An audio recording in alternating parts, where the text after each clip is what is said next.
Buenos días, compañeros. El tema de hoy es ley de Faraday. Faraday hizo estos tres experimentos que tenemos aquí para desarrollar su ley. Este experimento consiste en introducir un imán en una bobina, como se ve aquí. Se mete el imán así y algunas líneas de inducción entran a esta bobina. Luego esta bobina se conecta a las terminales de un amperímetro. Entonces el experimento consiste en meter el imán y observar la lectura del amperímetro. Entonces en el primer caso se introduce el imán y se ve que se produce una corriente negativa de menos 1.0 miliamperes. Se detiene el imán, como se ve en este punto, se detiene el imán aquí y la lectura en el amperímetro es 0.0 miliamperes. Eso es porque está el imán estacionado. El siguiente paso sería alejar el imán, moverlo en sentido contrario así y observar la lectura en el amperímetro. En este caso vemos que se lee 1.0 miliamperes. Entonces el fenómeno consiste en ver qué sucede cuando entra el imán en la bobina y luego ver qué sucede cuando el imán está parado sin moverse y luego ver qué sucede cuando se mueve en sentido contrario. Entonces podemos ver que cuando el flujo entra, aquí se produce una corriente negativa. Cuando el imán está parado no se produce corriente y cuando el imán se retira, entonces se produce una corriente positiva.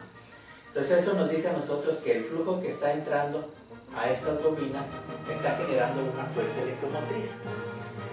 Faraday encontró que la fuerza electromotriz generada era igual a menos la derivada del flujo phi de B con respecto a T, en donde el flujo phi de B en una superficie cerrada pues es la integral cerrada sobre esa superficie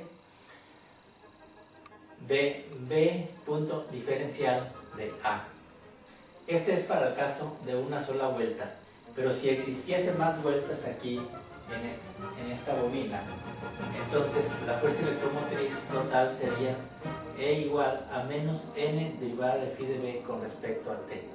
O sea, entre más vueltas tenga esa bobina, pues la fuerza electromotriz generada en sus terminales será mayor. Vamos a ver este ejemplo. Dice, una bobina constituida de 200 vueltas de alambre. Cada vuelta es un cuadrado de lado D igual a 18 centímetros y se establece un campo magnético uniforme en dirección perpendicular al plano de la bobina. Si el campo cambia linealmente de 0 a 0.5 teslas en 0.8 segundos, ¿cuál es la FEM inducida en la bobina? Ese sería el enunciado. Luego tenemos los datos. Nos dice que el cuadro tiene un lado de 18 centímetros, o que cada lado mide 18 centímetros, porque es un cuadrado. El ángulo que el campo forma con ese cuadrado es de 90 grados. Y en un momento, la inducción magnética B es de 0 teslas, y de ahí cambia linealmente a 0.5 teslas.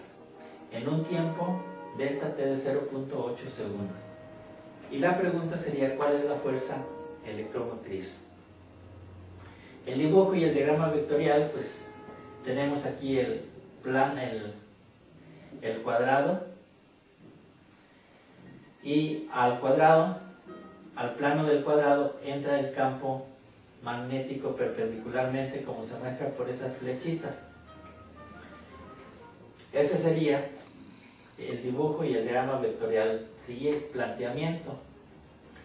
El planteamiento, pues ponemos la ecuación de la pregunta. ¿Cuál es la fuerza electromotriz? Ponemos aquí la ecuación de la pregunta y es menos N derivada de phi de B con respecto a T. Y derivada de phi de B lo vamos a cambiar por delta phi de B porque es una cantidad mayor a una diferencial. Y esto va a ser igual a delta B por A. Luego tenemos desarrollo. E va a ser igual a menos N por delta B, que es B2 menos B1, por A, que es el área del cuadrado, sobre el tiempo en que sucede el cambio del flujo magnético. Sustituimos en esa ecuación y E va a ser igual a menos 200 por 0.5 menos 0 por 0.18 al cuadrado, que es el área.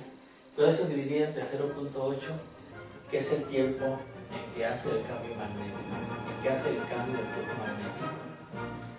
Al hacer operaciones encontramos que el voltaje generado es 4 volts, o sea, la fuerza electromotriz generada fue de 4 volts. Eso es todo por ahora.